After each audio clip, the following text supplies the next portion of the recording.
Bonsoir. Ce soir, c'est Mamé qui raconte l'histoire de la montagne enrhumée.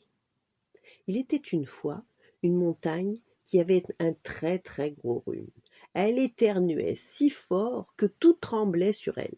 Les maisons, les vaches dans les prés, les ruches dans les jardins. Les villageois se lamentaient.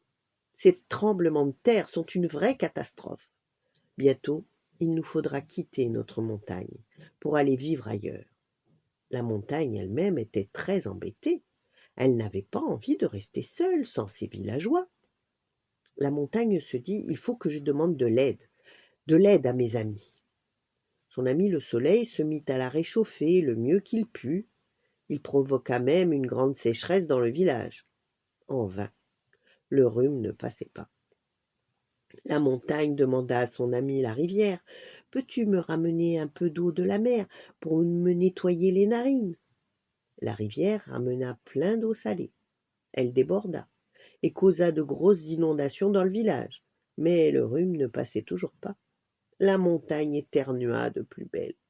On en a plus qu'assez de ces catastrophes, se plaignaient les habitants. Allons demander conseil au sage du village. Le sage du village était un vieillard qui vivait à l'écart dans une petite cabane en bois.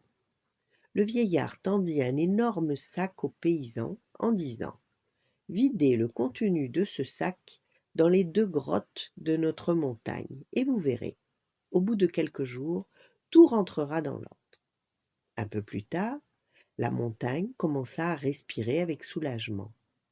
Enfin, le remède à mon rhume. C'étaient des plantes aromatiques. Le thym, le romarin, la lavande, la menthe, l'eucalyptus et le sureau. C'est tout ce qu'il me fallait. Alors les villageois décidèrent de planter beaucoup de plantes aromatiques sur le flanc de la montagne. Et depuis, aucune catastrophe ne les embêtera plus jamais. Voilà. Bonne nuit, faites de beaux rêves et à demain.